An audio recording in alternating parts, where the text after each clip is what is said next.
Hi, అందరికీ నమస్కారం. ఉగాది నుంచి పరాభవనామ సంవత్సరం మొదలవుతుంది. ఈ పరాభవనామ సంవత్సరంలో ఉగాది నుంచి కన్యా రాశి వారి జాతక ఫలం ఎలా ఉండబోతోంది, ఏం జరగబోతోంది అనేది ఇప్పుడు మనం తెలుసుకుందాం. ఓం శ్రీ గురుభ్యో నమః. తెలుగు నూతన సంవత్సరం అంటే ఉగాది పర్వదినం. ఈ నెల 19వ తేదీన గురువారం పండగ జరుపుకుంటాం. మనకు తిథుల లెక్కల ప్రకారం పాడ్యమి తిథి ప్రారంభమవుతుంది. 18వ తేదీతో క్రోధీనామ సంవత్సరం ముగుస్తుంది. 19న పరాభవనామ సంవత్సరం ప్రారంభమవుతుంది. చైత్రశుద్ధ పాడ్యమి రోజు పండగను జరుపుకుంటాం. తలస్నానం చేసి నూతన వస్త్రాలను ధరించి మన సంప్రదాయం ప్రకారం పంచె ధరించాలి. దేవాలయాలను సందర్శించుకొని షడ్రుచుల సమ్మేళనమైన ఉగాది పచ్చడిని తీసుకోవాలి. ఇందులో 6 రకాల రుచులు కలిసి ఉంటాయి.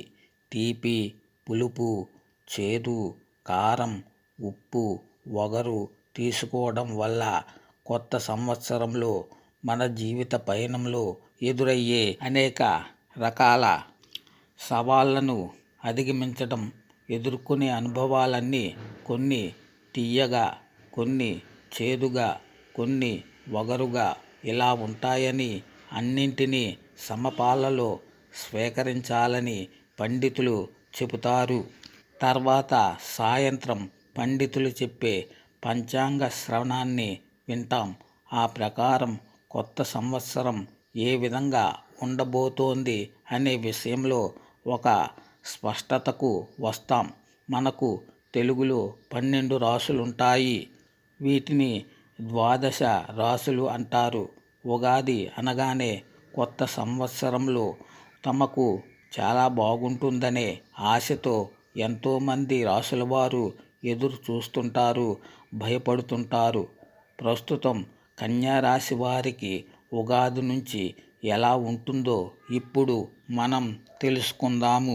19/3/2026 నుంచి 6/4/2027 పరాభవనామ సంవత్సరంలో కన్యా రాశి వారికి ఆదాయం 12, వ్యయం 11, రాజపూజ్యం 6, అవమానం 3. ఈ పరాభవనామ సంవత్సరం కన్యారాశి వారికి స్థిరత్వాన్ని, క్రమబద్ధతను, ఆలోచనలో పురోగతిని మెరుగుపరుస్తుంది. ఆదాయం సరిపోతుంది. గత కొన్ని సంవత్సరాలలో చేసిన కృషికి ఈ సంవత్సరం ఫలాలు అందుతాయి. కొత్త ఆదాయ మార్గాలు నెమ్మదిగా ప్రారంభమైనప్పటికీ క్రమేణా ఎక్కువ లాభాలు వచ్చే అవకాశం ఉంది. ఖర్చులు తగ్గించుకుంటే చాలా మంచిది. కానీ కుటుంబ అవసరాలు లేదా విద్యాభ్యాసానికి సంబంధించిన ఖర్చులు పెరగవచ్చు. ఇక ఉద్యోగ రంగంలో ప్రశంసలు లభిస్తాయి. పదోన్నతి లేదా జీతం పెరుగుతుంది. కార్యాలయంలో ప్రముఖ ప్రాజెక్టుల బాధ్యత మీపై పడుతుంది. సామర్థ్యాన్ని నిరూపించుకోవాలి. వ్యాపారస్తులకు అంచనాలు పెరుగుతాయి. కొత్త టెక్నాలజీ వినియోగిస్తే మరింత లాభం. ఆస్తి కొనుగోలు, భూమి లేదా ఇంటి సంబంధిత వ్యవహారాల్లో లాభదాయకంగా ఉంది. కుటుంబ జీవితంలో శాంతి, సమతుల్యత ఉంటుంది. దాంపత్యంలో పరస్పర సహకారంతో పాటు పిల్లల పురోగతి వల్ల ఆనందిస్తారు. ఉద్యోగంలో, వ్యాపారంలో అన్ని పనుల్లో ఉత్తమ పనితీరు కనపరుస్తారు. విదేశాల్లో విద్యాభ్యాసం కోసం చూస్తున్న వారి కోరిక నెరవేరుతుంది. ఇక ఆరోగ్యపరంగా చూసుకుంటే ఆరోగ్యపరంగా జీర్ణక్రియ, చర్మం లేదా నరాలకు సంబంధించిన సమస్యలు వస్తాయి. నియమిత వ్యాయామం, యోగా చేయడంతో పాటు సాత్విక ఆహారం అవసరం. మానసిక ఒత్తిడి తగ్గించడానికి ధ్యానం చేయాలి. ధార్మిక కార్యక్రమాల్లో పాల్గొనాలి.